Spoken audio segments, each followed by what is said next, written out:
Le gouvernement veut un effort sur le développement des génériques et le prix des médicaments et créer un mécanisme de régulation des prix des traitements, notamment concernant celui contre l'hépatite C. Qu'est-ce que vous en pensez? Allez, oui, nous sommes en retard sur le générique. Nous sommes en retard. Dans les autres pays du monde, il y a beaucoup plus de génériques utilisés que chez nous. Donc nous devons faire un progrès majeur avec le droit de substitution qui existe, mais il faut évidemment informer beaucoup plus les médecins et informer beaucoup plus les malades. Quant au Solvadi, c'est un épiphénomène. C'est une honte de la part d'un certain nombre de laboratoires et de ce laboratoire de mettre sur le marché un traitement qui coûte 90 000 euros. 90 000 euros. Mais c'est vrai que c'est une révolution parce que ça a guéri l'hépatite C. Bon, cela dit, la politique, c'est pas le Solvadi. C'est une vision à long terme. Mais encore une fois, je vais vous répondre, c'est pas uniquement ça. Dans la politique de santé, dans la politique des hôpitaux, il n'y a rien. Si, il y a de l'incantation à faire de la chirurgie ambulatoire. Justement, il y a une autre piste qui est annoncée également, c'est celle de la pertinence des soins. C'est-à-dire, pour nos internautes qui ne sont peut-être pas au courant, on considère que des actes réalisés à l'hôpital sont plus efficaces que d'autres. On va donc passer au PNE1 toute une série d'actes réalisés à l'hôpital pour en éliminer certaines. Un exemple qui est souvent cité, c'est celui d'une clinique qui pratique trop de césariennes par rapport à une certaine moyenne déterminée, pourrait être sanctionnée. Est-ce que ça vous paraît réaliste, vous, en tant que praticien? C'est très difficile. Moi, je vais vous dire, j'aime bien la vérité. Oui, il y a des dépenses inacceptables dans les hôpitaux et un petit peu dans les cliniques. Je dis surtout dans les hôpitaux. Pourquoi? Tout le monde le sait, nos internautes le savent.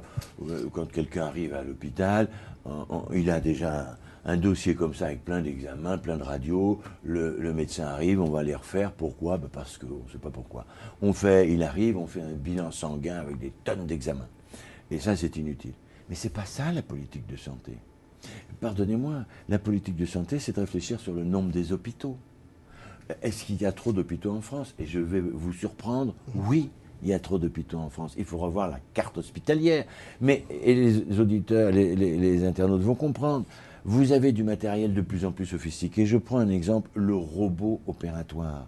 Vous ne pouvez pas mettre des robots opératoires partout dans les petits hôpitaux. D'abord parce que ça coûte cher. Deuxièmement parce qu'il n'y a personne pour les faire marcher. Il faut instaurer des contrôles là-dessus pour être sûr qu'il n'y ait pas de surdépenses.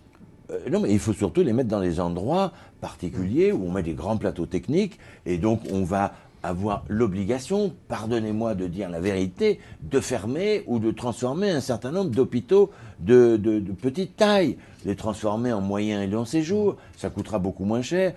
Mais je vais vous prendre un autre exemple. Si vous faites un infarctus du myocarde, un problème cardiaque, dans un endroit où l'hôpital existe, mais finalement il n'a pas la technicité et la technologie, eh bien vous risquez de mourir. Par contre, si vous le faites à côté d'un endroit où quelqu'un peut vous mettre un stent, donc un petit ressort dans la coronaire, vous êtes guéri.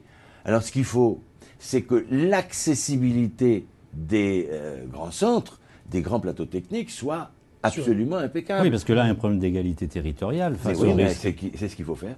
Non, excusez-moi, il y a une inégalité territoriale aujourd'hui parce que vous n'êtes pas soigné de la même façon. Par contre, pour qu'il y ait une égalité, il faut que l'accessibilité, développer les SAMU, les SMUR, les hélicoptères, etc., pour que, où que vous soyez sur le territoire, vous puissiez aller en moins de 20 minutes ou moins de 3 quarts d'heure dans un centre bien achalandé, si je puis dire, ou bien outillé. Moi, je suis extrêmement triste de voir que dans certains hôpitaux, on n'est pas traité de la même façon que dans d'autres, parce qu'on n'a pas la même technologie. Savez-vous aussi, je finis là, oui, je vous en prie, qu'il y a 36% des médecins hospitaliers qui sont des médecins étrangers à diplôme étranger. Et ne vous méprenez pas. Merci à eux. Sinon, la moitié des hôpitaux seraient fermés. Mais est-ce qu'ils ont le même niveau? Pas toujours. Ça veut dire quoi? Ça veut dire que notre hôpital n'est pas attractif. Donc il faudrait revoir tout ça. C'est ça les réformes de fond. Ce que je regrette avec ce gouvernement, c'est qu'il n'y a pas de réforme de structure. On va finir l'émission, Bernard Debré, mais avant cela, j'ai envie de vous soumettre une dernière petite question qui nous est parvenue de Bertrand, qui réagit à ce que vous disiez tout à l'heure sur le budget de la sécurité sociale et le nombre d'hôpitaux que vous considérez un peu trop important. Il nous demande, est-ce que vous seriez prêt à déposer un amendement sur le nombre d'hôpitaux dans le projet de loi de la sécurité sociale? Bon, j'ai déjà fait 10 fois, mais on ne peut pas proposer un amendement parce qu'il faut travailler sur la carte hospitalière. Et je vais vous dire une chose, je vais le dire à Bertrand. Oui, la carte hospitalière est importante parce qu'il faudra peut-être plus d'hôpitaux dans les régions montagneuses et moins d'hôpitaux dans les régions plates. Regardez en Indre-et-Loire, Amboise, Châteaurenaud, Blois, Chinon, Vendôme. C'est pas possible. Ce n'est pas possible. Il y a trop d'hôpitaux. Et puis il n'y a plus de médecins, il n'y a plus de technique. Il n'y a plus de technologie.